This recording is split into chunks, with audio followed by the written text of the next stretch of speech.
नमस्कार, IANS 24/7 में आप सभी का स्वागत है। मैं हूं कपिल मिश्रा और आप देख रहे हैं साथ की भी साथ। तो चलिए करते हैं खबरों की शुरुआत। मध्य प्रदेश विधानसभा चुनाव के लिए अमित शाह और बीजेपी के राष्ट्रीय अध्यक्ष जेपी नड्डा स्पेशल प्लान तैयार कर रहे हैं, जिसके तहत विधानसभा चुनाव में उत्तर प्रदेश, बिहार, गुजरात और महाराष्ट्र के विधायकों को प्रचार में उतारने की तैयारी है। खबर है कि 15 अगस्त के बाद विधायकों के प्रशिक्षण होंगे। प्रचार की प्लानिंग के साथ ही केंद्रीय नेतृत्व कांग्रेस की कमजोर कड़ी तलाशने पर भी फोकस कर रहा है। देखिए हमारी इस खास रिपोर्ट में। बीजेपी मध्य प्रदेश विधानसभा चुनाव को लेकर काफी गंभीर हो चुकी है। चुनाव को लेकर पूरी पार्टी सक्रिय है और चुनाव की कमान केंद्रीय गृह मंत्री अमित शाह और पार्टी अध्यक्ष जेपी नड्डा संभाल रहे हैं। दोनों नेताओं ने पिछले दिनों दिल्ली में चुनाव को लेकर अहम बैठक की, जिसमें प्लान बनाया गया है कि एमपी में प्रचार के लिए दूसरे राज्यों के विधायकों को भी उतारा जाएगा।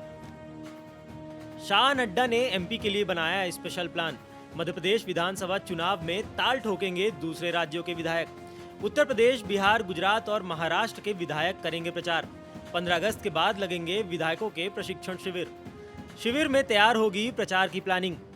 कांग्रेस की कमजोर कड़ी तलाशने पर भी होगा काम। बीजेपी जहां चुनाव के लिए फुल प्रूफ प्लानिंग करने में जुटी है, वहीं बीजेपी की इस रणनीति को कांग्रेस स्थानीय संगठन और नेताओं की विफलता बता रही है।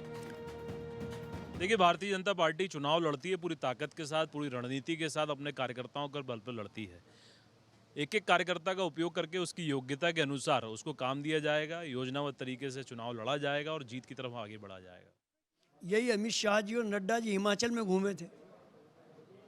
वहाँ तो इनकी सरकार थी भाजपा की, वहाँ की जनता ने कांग्रेस को सौंप दी है। यही नड्डा जी और अमित शाह जी मोदी जी के साथ कर्नाटका में घूमे थे। वहाँ विश्व की सबसे बड़ी पार्टी भारतीय जनता पार्टी की 30 स्थानों पर जमानत जब्त हो गई, सरकार कांग्रेस की बन गई। अब मध्य प्रदेश में मुझे लग रहा है ये दोनों घूमकर 20-30 सीट लाएंगे। अभी तो 50-60 आ रही है, मगर 20-30 पर सिमट जाएंगे। मध्य प्रदेश के बाहर के विधायकों को चुनाव में झोंकने के साथ ही बीजेपी चुनाव के लिए बनी समितियों के कार्यों की समीक्षा कर रही है। इसके साथ ही टिकट वितरण के साथ ही कांग्रेस की कमजोरियां ढूंढने पर भी फोकस कर रही है। इसके साथ ही बीजेपी की नजर कांग्रेस के असंतुष्ट नेताओं पर भी है। कुल मिलाकर बीजेपी चुनावी महाभारत जीतने के लिए हर संभव विकल्प पर काम कर रही है। भोपाल से मनीष त्रिपाठी की रिपोर्ट। और बढ़ते हैं खबरों की ओर। मध्य प्रदेश में विधानसभा चुनाव को लेकर सरगर्मी तेज हो गई है। कांग्रेस में भी प्रत्याशियों के चयन और टिकट घोषित करने को लेकर मंथन चल रहा है।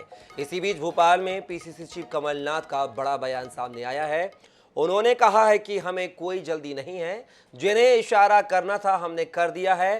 पूर्व मुख्यमंत्री के इस बयान ने कांग्रेस नेताओं की दिलों की धड़कनों को तेज कर दिया है। सियासी हलकों में भी सुगबुगाहट तेज हो गई है।